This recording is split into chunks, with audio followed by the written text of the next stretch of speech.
Bonjour à tous et bienvenue pour un nouvel épisode de Débris sans filet. Vous vous retrouvez ici avec Jocelyn Breton et Titan Churon. Bonjour à tous. Avec tout d'abord la Coupe de France qui a eu lieu cette semaine avec les demi-finales et la victoire inaugurale de Lens face au Toulouse FC 4-1. Une victoire vraiment très très impressionnante des Lensois dans un match qui a été franchement dominé à sens unique. En plus, une rencontre qu'on avait déjà vue récemment le 17 avril, vendredi en Ligue 1, où Lens ils avaient remporté 3-2. Là, c'était la petite revanche, encore une fois, mais malheureusement, le résultat il reste pratiquement le même. En tout cas, il reste de même dans le fait que ce soit une victoire de Lens qui donc a assuré sa place en finale de Coupe de France. Eux qui n'ont jamais gagné la Coupe de France, ce sera peut-être l'occasion. Et pour ça, ils affronteront Nice qui presque, dans la surprise, j'ai envie de dire, l'a emporté face à Strasbourg 2-0 grâce à un doublé d'Eli Wahi. Donc on a vu un match totalement dominé par Strasbourg, mais vraiment c'était fou, 66% de possession, 17 tirs à 4, mais les plus efficaces ont été les Niçois. Oui, c'est très étrange, franchement, avec la saison que fait Strasbourg. Franchement, je trouve que c'est un peu insupportable, limite, de ce qu'ils font, de que jouer la Ligue 1, parce que, non, pardon, la Conférence Ligue, parce que en Ligue 1, justement, ils perdent des matchs un peu à la con. Après, ils font ça en Coupe de France. J'ai l'impression qu'il y a beaucoup plus à faire, malgré la perte de Barco et de Panicelli pendant la saison. Mais franchement, une finale Lens-Nice, c'est pas vraiment ce qu'on a voulu. Je pense que Lens-Strasbourg, ça aurait été beaucoup mieux valorisé quand même. Ouais, mais je pense que t'es un peu dur avec Strasbourg parce que c'est surtout qu'ils n'ont pas été efficaces. Ils ont dominé tout le match, tout au long du match, ils ont dominé.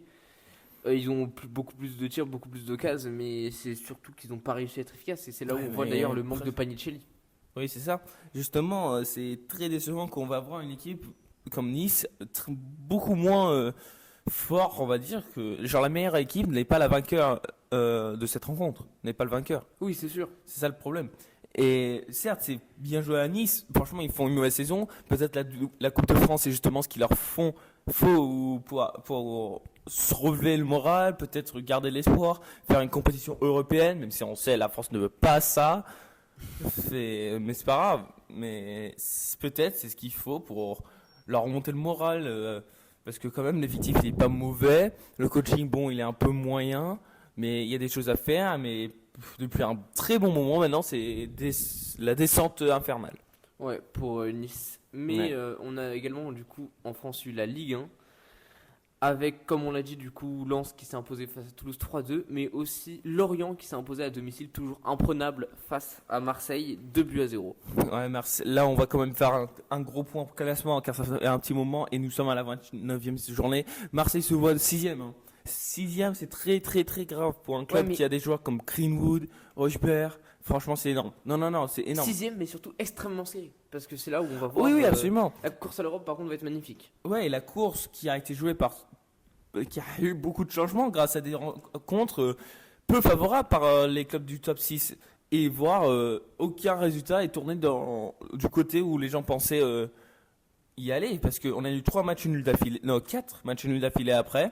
On a eu Angers face à Le Havre, 1 partout. Lille-Nice 0-0. Monaco-Auxerre 2-2 après que Auxerre gagnait 2-0. Et Brest-Nantes 1 partout. Et là, ça va ralentir la course. Parce que beaucoup de clubs dans le top 6, ils ont fait n'importe quoi. Coup, Lille, Monaco, comme tu l'as déjà dit. Et du coup, ça a été la bonne opération pour Lyon. Qui a signé une énorme victoire face aux Parisiens, 2-1 à l'extérieur en plus. Oui, certainement le match qu'il fallait avoir, parce que déjà le match aller c'était énorme, le 3-2 avec le but à la 91e. Là, on a vu pareil, une grosse rencontre. Les deux côtés de cette rencontre très blessés, on va dire, car le Paris était fatigué, du coup ils ont fait tourner. Mais Lyon, ils ont 7 blessés, dont 6 titulaires. Du coup, eux aussi, ils étaient très très affaiblis. Alors, franchement, ça c'était une belle opération. Mais le seul problème, c'était aussi Rennes qui, eux, vont gagner à l'extérieur face à Strasbourg. Comme on l'a dit, Strasbourg ne joue pas la Ligue 1, malheureusement. Du coup, malgré le fait qu'ils sont à domicile, ils ont perdu 3-0 face à Rennes. Et la dernière rencontre, c'était Paris FC face à Metz. Mais le match qu'il fallait voir, franchement, c'était PSG-Lyon. Parce que la tournure, les 2 buts dans les 20 premières minutes pour Lyon, c'était énorme. Ouais, c'était vraiment un match incroyablement serré et qui s'est joué jusqu'au bout. Mais donc oui, au classement, ça nous fait un classement très très serré avec Paris et Lens. Bon, même si Paris commence à prendre l'avantage, c'est toujours pas fini pour Lens. Paris qui a 66 points et Lens 62. Il reste encore 5 matchs. Mais derrière, surtout, c'est super serré pour la qualif à la Ligue des Champions et la Ligue Europa. Avec Lille 3ème à 54 points. Lyon 54 également 4ème. Rennes 5ème avec 53 points. Marseille 6ème avec 52. Et Monaco 7ème avec 50. Ouais, franchement, c'est énorme. Après, tu regardes les rencontres qu'il va avoir. Lyon, Auxerre. Bon, c'est un club qui est dans la zone relégable, ça va être chaud. Toulouse, Monaco. Toulouse, bon, ils ont plus de compétition autre que la Ligue 1. Du coup, peut-être il y aura beaucoup d'envie. Marseille, Nice, pareil, un peu de relégation. Rennes, Nantes, pareil. Ça sera donné pour personne, ces rencontres. Pour personne. Franchement, ça va être une compétition, ça va être une course qui va se jouer jusqu'à la fin. Ouais, et on aura d'ailleurs des matchs importants. On aura un Monaco-Lille qui reste encore à jouer, par exemple. Ça va être des gros matchs qui vont être décisifs. Marseille-Rennes aussi en dernière journée en plus. Et il y a Lens-Lyon aussi, dernière journée. Lyon-Lens. Il y a aussi Rennes-Lyon. C'est franchement énorme. Franchement, il y a beaucoup de matchs entre eux. Il y a de la place. Il y a Monaco-Lille. Franchement, la liste est sans fin. Mais ça va être très intéressant parce que comparé aux autres championnats, en Ligue 1, il y a seulement 34 journées. Parce que 18 clubs, c'est normal. Tout le monde se rencontre une fois. 2 fois. Une fois à l'extérieur, une fois à domicile. Et en plus de ça, Paris qui, eux, on va dire, ont eu le côté favorable de leur demande, vont rattraper leur match de retard. Ceux qu'ils ont déjà fait avec celui de Nantes, où ils vont gagner 3-0. Ouais, et du coup, on voit cette course très serrée à l'Europe. Un peu moins serrée pour le maintien, vu qu'il y a un peu plus d'écart. Metz semble relégué avec 15 points. Alors que Nantes, même pour Nantes, ça reste presque fini. Ils ont 20 points alors qu'Auxerre barragiste en a 25. Et Nice en a 29, premier non relégable. Donc c'est un peu moins serré. Je pense que ça restera comme ça. Mais ce sera quand même à suivre. Ah ouais, en 4 matchs. C'est vrai que ça peut vite bouger quand même. En 4 matchs, même en 4 matchs, Metz peut que atteindre les barrages. Oui, ça c'est sûr.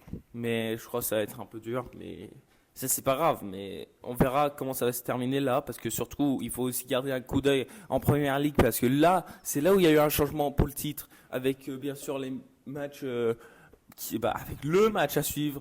Qui était le match pour le titre limite. Ouais, Manchester City Arsenal. Alors à ce moment-là, Manchester City avait 3 points de retard sur Arsenal pour autant de matchs. Et Manchester City a gagné 2-1 pour reprendre Arsenal à égalité et être devant au but marqué. Même différence de but, même nombre de points.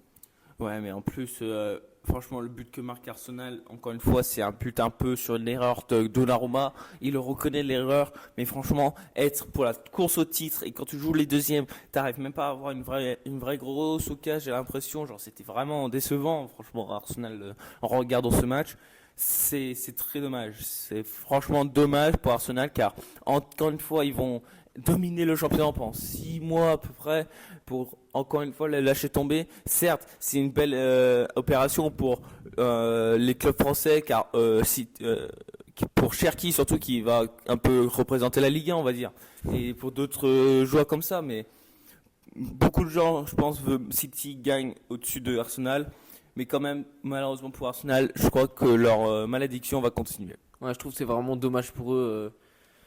Ouais, voilà, à un moment, ils avaient, je crois, 10-12 points d'avance sur le deuxième. Et comme ça, de se faire rattraper, je trouve que c'est vraiment du gâchis. Surtout, la saison dernière aussi, c'était ça, si je me trompe pas. Ouais. Donc, ouais, c'est vraiment dommage. C'est énorme, en plus. On s'y attend jamais parce qu'ils ont un avance. Et je sais pas comment ils arrivent à craquer petit à petit, discrètement, mais c'est énorme. Par contre, d'autres équipes qui font un peu l'inverse, on va dire, United. Eux encore, vous gagnez face à un club énorme. Chelsea en ce moment pas énorme et qui vont virer leur entraîneur en plus, l'ancien entraîneur de Strasbourg. William Rosenior. Voilà, et il va quand même toucher 4 millions malgré le fait qu'il va être viré. Ouais, c'est dommage encore une fois pour cet entraîneur car moi j'aimais bien son jeu, j'aimais pas son attitude, c'était un peu un fou sur le terrain on va dire, mais franchement il avait des belles idées, des belles tactiques, il faut le dire, c'était beau à voir, mais finir comme ça, c'est dommage, surtout parce qu'il n'avait pas eu le temps, mais là, Chelsea risque de pas jouer une compétition européenne maintenant. Ouais, surtout c'est dommage pour Liam Rosenior parce qu'il faisait des très belles choses avec Strasbourg. Bon, Strasbourg, ça n'a pas forcément changé, ils font après les mêmes résultats sans lui. Mais c'est dommage parce que du coup, voilà, il avait des bons résultats et du coup, se retrouve à Chelsea et devoir être viré au bout de 3-4 mois, c'est du gâchis pour moi. En tout cas, notre entraîneur, on va dire, qui a passé par la France, De Zerbi, qui s'est encore pris un jaune, malgré le fait qu'il est plus en Ligue 1, ça se reproduit en Première Ligue, avec Tottenham, qui vont faire un match nul face à Brighton, quand ils étaient tout proches d'une victoire à domicile, jusqu'à ce qu'il y ait un but à la 95e. Ouais, Tottenham, toujours, ça va toujours moins bien, j'ai l'impression. Mais là, toujours premier relégable, 2 points de retard sur West Ham, premier non relégable. Honnêtement, j'ai presque du mal à voir comment est-ce qu'ils pourraient se maintenir. Ça fait super longtemps qu'ils n'ont pas gagné.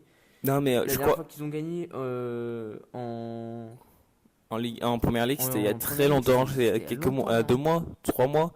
Mais le pire, c'est qu'en fait, personne ne se rend compte, mais la première place non relégable, c'est 18e comme en Ligue 1, il y a 3 places, mais nous, on n'a pas de barrage, c'est directement éliminé là. Ça peut être le pire truc qui s'est passé en Première Ligue depuis très longtemps.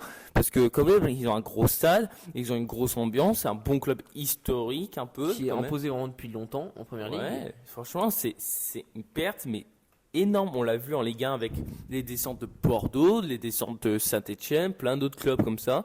Ça tue un championnat et il faut faire gaffe parce que ça risque de tuer la Première Ligue. Ouais, donc je viens de vérifier, ouais. Dernière victoire de Tottenham, c'était en décembre. Ah ouais. C'était le 28 décembre. Oui, Donc ils n'ont 4 pas gagné 5 mois. depuis 2026. Ah, mais c'est énorme. C'est. À part si on compte Atlético. Oui, mais ouais. en Première Ligue, ils n'ont pas gagné depuis Ouais. 2026. Leur seule victoire, c'est contre l'Atlético en Ligue des Champions. Ils ont quand même été éliminés. Donc ouais, Pas mal. c'est fou, c'est aberrant de se dire qu'un club aussi grand qui faisait la Ligue des Champions au début de saison, bon, grâce à une victoire en Ligue Europa alors que c'était 17ème de Première Ligue certes, mais un club qui faisait la Ligue des Champions se retrouve à ne pas gagner pendant 4 mois, c'est fou. Et en plus, on va encore une fois sélectionner un de leurs attaquants qui est, je crois, même pas blessé en ce moment, mais Colomouani. Attention, lui aussi il va. Ah non, il a joué même pas, mais il a. Attention, parce que encore une fois, un club en si mauvaise forme, si l'équipe de France, parce qu'il faut commencer à penser à la Coupe du Monde Oui, maintenant. c'est sûr. Il faut franchement commencer à il y reste plus qu'un réfléchir. mois de compétition, c'est sûr. On risque de prendre, je dis on risque, mais Didier risque de encore une fois sélectionner Colomouani, ce qui, je pense, n'est pas du tout la meilleure option. Et ben moi, tu vois, je suis pas du tout aussi. Enfin, je sais pas s'il risque de le sélectionner, mais je sais que Colomani est en course très serrée avec d'autres joueurs, avec Mateta qui a montré de très belles choses quand il était Mateta, non, pas Mateta. Il a montré de très belles choses sur son rassemblement Mais pas de forcément un novembre attaquant. 2025, tu vois. Pas forcément un Mais attaquant. et tu vois, enfin d'autres joueurs aussi, beaucoup d'autres joueurs, Thauvin, enfin il va être en concurrence voilà, avec beaucoup de joueurs à différents postes. Mais genre, oui. Et c'est vrai que cette mauvaise forme de Tottenham, ça peut aussi pâtir aux joueurs et ça peut aussi lui coûter. Mais franchement, quand tu vois, à partir de décembre, il a fait en moyenne une note de 6. En fait, c'est sûr que quand t'es dans une équipe comme Tottenham, t'es pas aidé. Tu sais, toujours, on a la mais remarque. c'est pas l'équipe. Ah oui, des fois, il faut. je dis pas qu'il est sans excuse aussi, mais tu sais, c'est comme quand tu vois, tu sais, les joueurs de Paris, par exemple, on dit qu'ils feraient pas les mêmes performances s'ils avaient pas les mêmes équipiers autour d'eux. Oui, exactement. Voilà, c'est pareil pour le joueur Tottenham. Tu Oui, vois, mais- il peut pas faire les performances à Tottenham. La différence, c'est dans que un grand Paris club. gagne et pas Tottenham. Oui, c'est ça. C'est exactement ça. C'est C'est une petite différence. forcément, il a plus de mal à avoir des bonnes performances étant donné qu'il n'a pas de bons équipiers autour de lui. Bah, il faut commencer à se demander à la Mais question de oui. qui est le problème. C'est sûr. C'est ça. Faut commencer à se dire, bah, c'est surtout que comme Moni, de toute façon, au bout d'un moment, il peut pas être sélectionné s'il marque pas. Bah justement, pourquoi on l'a pris en milieu d'année? Parce qu'il avait été 2-3 fois décisif sur les 2-3 matchs juste avant la convocation. Ouais. Mais je pense que sinon il aurait pas été pris. Très limite, Il très, s'est très sauvé limite. extrémiste, je pense. Surtout que sa dernière sélection, il faut le dire, il fait rien. Oui, c'est Genre, sûr. qu'il Sa soit dernière sélectionné sélection, ou il pas, était je vois pas ce rentré que. une demi-heure, je crois, mais Ouais. il a fait rien fait, très clairement. Même il à a la été Coupe inutile. du Monde, soyez honnête, genre c'était pas non plus une joueur star. Hein. C'est tout ça parce qu'il a marqué l'histoire en ratant un contre un, puis il faut le rattraper. Non, Non, il n'a pas été mauvais sur ses entrées à la Coupe du Monde quand même. On peut pas lui pas reprocher d'avoir mauvais, été mais il était pas non, mais il était pas une star. Exceptionnel, oui, Il mais était pas une c'était star. clairement un joueur au niveau de l'équipe de France, au niveau de la Coupe du Monde. Moi, j'ai trouvé Au personnellement niveau, pour faire ses entrées, on peut pas dire qu'elles étaient mauvaises, clairement. Enfin, après Moi, je pense j'accorde que le c'est fait pas que niveau. c'est dur de rentrer en Coupe du Mais- Monde, Par la contre, pression. ce qui est sûr, c'est que la Coupe du Monde c'était en 2022. On est actuellement en 2026. Oui, Et Oui. ça, c'est sûr que le niveau il a foot va beaucoup très vite changé. et le niveau n'est plus le même. Et Exactement. la concurrence non plus d'ailleurs. Comme ça, la conférence. La concurrence. Ah, la concurrence, oui. Oui, c'est sûr. Ah, absolument. Mais moi, je pense pas qu'il est au niveau de la France. Déjà, il y a 4 ans, je m'en doutais un peu. Encore, peut-être, vu ce qu'il faisait à Francfort, c'était peut-être son meilleur niveau. Là, il est plus à son meilleur. Il est vraiment à on est à la réalité du joueur. Il faut s'en passer. Malheureusement, il faut le faire. En tout cas, ça, c'est pour Tottenham. La crise, on va dire, de la première ligue. Mais bon, après, il y a d'autres clubs comme Liverpool qui, eux, essayent de réveiller leur saison depuis un bon petit moment maintenant. Puis avec un entraîneur qui, pour moi, est très, très décevant aussi. Ils vont gagner face à Everton 2-1. Ouais, avec une victoire qui va, disons, les aider dans la course à la Ligue des Champions, parce que c'est vrai que pour Liverpool, c'est plus la course au titre, mais c'est encore la course à la LDC qui est très importante, parce que si, avec leur effectif, ils n'arrivent même pas à avoir la LDC, pour le coup, c'est assez honteux. Et d'ailleurs, on va pouvoir voir une plutôt belle course à la Ligue des Champions, je pense. Oui, c'est sûr, mais franchement, je comprends pas pourquoi. Je comprends pas comment il y a des équipes comme Chelsea qui virent 5 entraîneurs dans l'année, et après il y en a comme Liverpool qui ont, malgré la saison blanche qu'ils vont faire, ils ne virent pas leur entraîneur. Les attentes, ils sont beaucoup plus hauts pour un club comme ça. Je suis désolé, ils sont pas à la hauteur, et c'est pour moi principalement à cause de l'entraîneur. Ouais, mais après, c'est ça. Le nombre de changements d'entraîneur, aberrant. C'est surtout. Moi, je trouve que c'est même pas que Arne Slot ne soit pas viré à Liverpool qui est aberrant. C'est surtout le nombre de changements d'entraîneur à Chelsea, à Tottenham. C'est ça qui est le plus fou, moi, je trouve. À Tottenham, ça me surprend pas. Tottenham, franchement, il fallait trouver un truc rapidement. Les changer tous les 2 mois, c'est sûr que si tu leur donnes 2 mois, tu vois, ils vont pas faire grand chose. Mais donc, je trouve pas ça génial non plus. Mais oui, c'est sûr que des fois. Il faut pas trop avoir peur de bouger un peu les choses. Ouais, faut pas avoir peur, mais il faut aussi se retenir un peu. Pour moi, ce qui m'a saoulé avec Liverpool, c'est qu'en 2 ans, Arne Slot, il a retransformé le Liverpool. C'est pas normal. Si tu fais pas un changement aussi vite, tu changes 1 ou 2 joueurs max par an. Là, il en a fait un changement de 6. C'est pas normal. C'est franchement aberrant. C'est pas respectueux pour ce qu'il avait fait. Klopp, et c'est horrible. Pour moi, c'est horrible. C'est comme tuer un club là. Tuer une époque. Tuer un club, peut-être pas quand même. Tottenham, c'est tuer un club. Non, pas tuer un club, mais tuer une équipe, un modèle qu'on avait qui était tellement passionnant. Genre, tu regardes l'équipe maintenant, il n'y avait pas Frimpong, il n'y avait pas Kerkez, il n'y avait pas Slovenstein, il n'y avait pas Ward, il n'y avait pas Isak. C'est même plus le même Liverpool qu'on connaissait avant. Et il a changé en moins de 2 ans. C'est pas normal. Je trouve surtout que c'est dommage parce que la première saison, il avait gardé le style de jeu de Klopp et ça avait très bien marché avec au début. le championnat. Oui, mais après, c'était pas son club. Oui, après, il a voulu mettre ses idées et ça a un peu moins marché. Je trouve qu'il aurait dû laisser les idées qui marchent. Pourquoi changer des choses qui marchent? Je trouve que c'est un peu ridicule. Et pareil, prendre 2 attaquants de pointe, mais on en a déjà parlé suffisamment longtemps de ces 2 attaquants, Ekitike et Isaac recrutés alors que tu pouvais prendre juste Ekitike. Non, mais voilà, aussi les 2 à un prix aberrant. Moi, je pense si j'étais genre le président du club ou celui qui l'a recruté et je lui dis ouais, t'as 500 millions, mais sois pas fou avec, tu vois, prends ton temps, et je le vois dépenser en une nuit, franchement, et pour faire un résultat qu'il fait, franchement, si j'étais le président, je sais pas ce qui passe par ma tête, mais franchement, ça doit être énorme ce qu'il est en train de penser, parce que franchement, on aurait dit un enfant quand on lui offre un jouet, il fait n'importe quoi avec, il en a profité d'une manière méchante, genre irrespectueux. Ouais, c'est sûr. Mais de toute façon, on en a parlé, je pense, déjà suffisamment de fois de ce sujet. Comme autre gros match en première ligue, on a eu Aston Villa qui a affronté Sunderland dans un match énorme, 4-3 pour Aston Villa. Et énorme du coup pour la course toujours à la LDC, vu qu'Aston Villa est 4ème et Xeco avec United 3ème. Oui, en tout cas, Aston Villa, pour moi, c'est un club qui a tout le temps été très bon. J'aime beaucoup ce club. Peu de stars, mais beaucoup de haut niveau de qualité de jeu quand même. Franchement, c'est à noter ce club-là. Et encore une fois, ils font une belle compétition en Europa League, une belle en Premier League. Franchement, ils méritent la Champions League. Oui, ça fait plusieurs années clairement qu'Aston Villa est dans les premiers rôles en Europe et en Angleterre. Ça fait quelques saisons déjà. Donc je trouve ils sont à leur place et ça va être très agréable de les voir la saison prochaine en Ligue des Champions. Oui, franchement, j'aime beaucoup ce club. En tout cas, la course, on va dire, pour le titre n'est pas la même qu'en Espagne, parce qu'en Espagne, ça craque du côté du Real Madrid. Ouais, le Real Madrid, malgré leur victoire 2-1 face à Alaves, qui, ça fait longtemps qu'on n'est pas passé par la Liga, mais qui a perdu beaucoup de points en chemin, beaucoup trop de points, et qui se retrouve maintenant à 8 points du Barça à 6 matchs de la fin de saison. Honnêtement, je ne vois pas comment un écart comme ça face au Barça qui est sur attention. Ça peut. Non, mais je veux dire, je vais être sarcastique, mais attention, il y a mal fait blessé. Bon, moi, crois-moi, j'ai vu des trucs non seulement sur le réseau, mais des articles comme quoi c'était une perte énorme. Ouais, il reste 6 matchs, tu as 8 points d'avance, t'as plein de points d'avance. T'as pas d'autres compétitions. Ouais, surtout. Il va être de Barça, retour pour la Coupe du Monde. Ils ont un certain banc aussi, le Barça. Donc, si le Barça est en manque de joueurs, voilà, j'aimerais bien voir ça, parce que je regarde leur effectif, ils sont tous sauf en moins.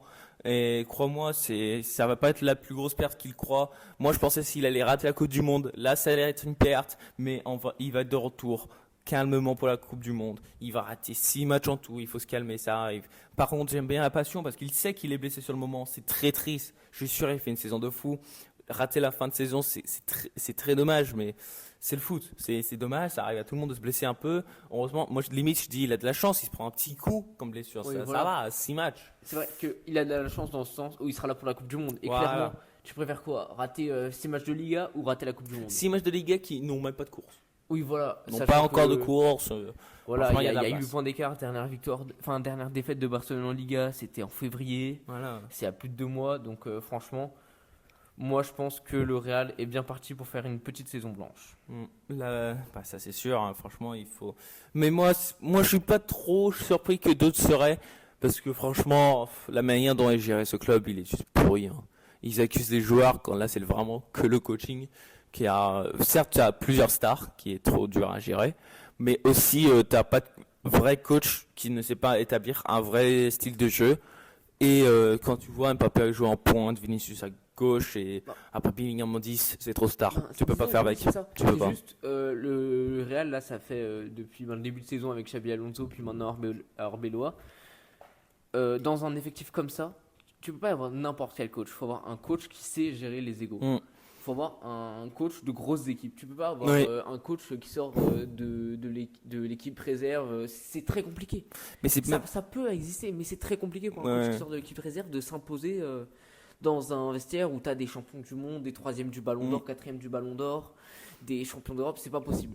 Mais pour moi, c'est encore plus qu'une question d'ego, parce que Mbappé n'est pas un joueur d'attaque en pointe, c'est un joueur à gauche, sauf qu'il y a déjà Vinicius à gauche. T'as Bellingham, il y a un joueur en 10, mais sauf qu'il n'y a pas de vrai neuf, du coup, à chaque rencontre, il est obligé de monter, ça laisse beaucoup d'espace. Valverde et Camavinga ou Tchouaméni, ça dépend de qui met au milieu de terrain. Ce ne sont pas vraiment des milieux de terrain qu'on avait vu avec Kroos et Modric qui construisent le jeu. Franchement, et en plus en défense, tu mets Asensio, Rudiger, à Carreras et aussi à droite Trent, c'est pas une défense aussi solide qu'on avait avant. Le Real Madrid qu'on connaissait, il est plus là, c'est horrible. Ils ont dépensé tout leur argent dans une attaque solide avec Mbappé, avec Vinicius, pour ensuite sacrifier le reste de l'équipe qui n'est pas à la hauteur du Real Madrid.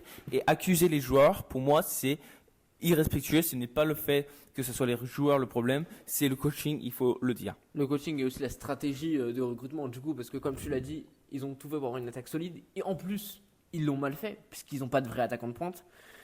Alors que oui, défensivement, clairement, c'est pas au niveau.